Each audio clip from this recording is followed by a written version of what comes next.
Don't tell people what you know. Right. Keep them poor. But, unfortunately, the poor will always be amongst us because it starts up here. It's in their words, and the words become flesh. But when they say, I can't afford it or I can't do that, they become what they say. And I made so many people, I can't afford it. You think I'm made of money? My PhD dad, he says, what do you think I am, made of money? I can't afford that. And my rich dad would say, that's why he's poor. Poor people say, I can't afford it, I can't do that, I don't have time. Because it's an escape. It's an escape, you know what I mean? It's easy to say, I can't afford it. Oh, I'm too tired. Oh, I can't go to the gym. When you could go to the gym. No, I can't. Truth is, I'm just too lazy to go to the gym. A question opens the mind, a statement closes the mind. See, when you say, I can't afford it, your mind shuts down, and you become what you say. But the thing is that we become creatures of our own habits. And until we break the habit, we don't change. Poverty is passed on. It's taught in your families. And middle class is taught in families.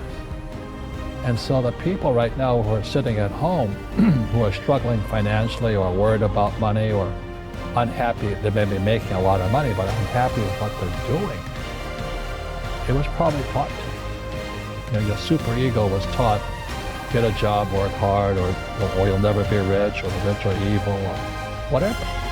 If you're poor, you'll always be poor. Just like most pro athletes, they make millions of dollars, and 65% are bankrupt 5 years later. It's because they come from poor families. Now you tell them that, they get very angry at you. It's not, it's the rich fault. It's you guys ripped me off, and government ripped me off. But unfortunately, it's passed down genetically. That's the frightening thing. We've got to change what we teach our kids.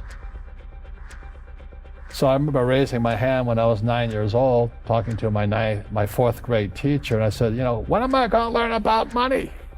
She says, the love of money is the root of all evil. We don't teach money at school. I said, why not? And she couldn't answer me, and she got very flustered. She says, go ask your father. He's my boss. My father was the head of education, PhD, all that stuff. I go home and ask him, said, why don't we learn about money in school? And he looked at me and says, because the government doesn't let us teach that subject. The government tells us what we can teach and what we can't teach. And I thought that was strange. And I said, but aren't we going to school to learn about money? He says, no, your job is to get a job. I said, but you get a job to earn money. He goes, no, you're supposed to just get a job. I went, no. Isn't the purpose of a job to earn money? He goes, you're correct. I said, so why don't I just learn about money? I can skip the job part, And he got flustered and he said, look, if you want to learn about money, why don't you ask your best friend's father about money? So I asked him. He says, because Mike's father is an entrepreneur. And I said, what are you? He says, I'm an employee. I'm a government employee. And I went, oh. What's the difference?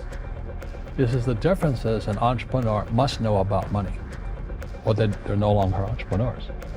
And he says an employee doesn't have to know anything about money, because the government will take care of them, the company will take care of them. Money on one condition, and that condition was he would never pay me. He says the moment I pay you, you think like an employee. He says that's the trap. Entrepreneurs work for free. And now I'm 9 years old, my head's going cracking in half. He says, you never want a paycheck. You understand that, kid? I said, okay, I got it. And he says, well, how do I make money? He says, that's what entrepreneurs figure out. It's like a cat, which comes first, a cat or the cat chasing its tail. And I said, so how do I learn about money? So he would just break out a Monopoly game board. So I would work for free. I'd pick up cigarette butts and he had hotels and restaurants, and I would clean and do menial tasks. And as I got older, I started getting into office work, marketing, and accounting, and I was an apprentice basically, but I always worked for free. He says that the moment you accept the paycheck, your brain goes dead. As long as you're hungry, you'll think. And he was a great, great teacher. You see, most teachers in school They're out of ethics. They teach subjects they themselves don't practice. A fake teacher is somebody who just wants a job and they'll teach anything. They teach how to shine shoes if you pay them more money. But they really don't know what they're teaching. For example, my calculus teacher, went to military school in New York, and I asked the teacher, I said, I'm in my third year of calculus now. I said, am I ever going to use this stuff? He goes, no. I said, why do you teach it? I get paid. So do you ever use it? He goes, no. And that's why, you have to, in life, one of the things I suggest to people, you've got to find a real teacher versus a fake teacher. And a fake teacher is somebody who doesn't do what they teach. And a real teacher is doing what they teach every day. School systems are making our students weaker. So in school, they have these things called now trigger effects. So you can't, as a teacher, you can't say anything that might upset the student. They don't want anything that might jar their point of view. So if I went into school, I'd be thrown out because I threaten them. And to me, isn't school about opening your eyes and minds to new ideas? But that's now out of the system. So everybody's got to be PC, politically correct now. And it's killing us. It's killing the brains of our kids. They're going backwards. But in their minds, they're more enlightened. If I didn't have ideas that shook me, I wouldn't learn anything new. But now these trigger mechanisms, we're actually making our students weaker in school. My success comes from spirituality, not finance. You see, people say, well, why don't you give the poor money? So the only problem with that is it just creates more poor people. You give a man a fish, you get a lot of people who want more fish, Well, you teach them to fish. We're more antagonistic, more antisocial. Social media is antisocial.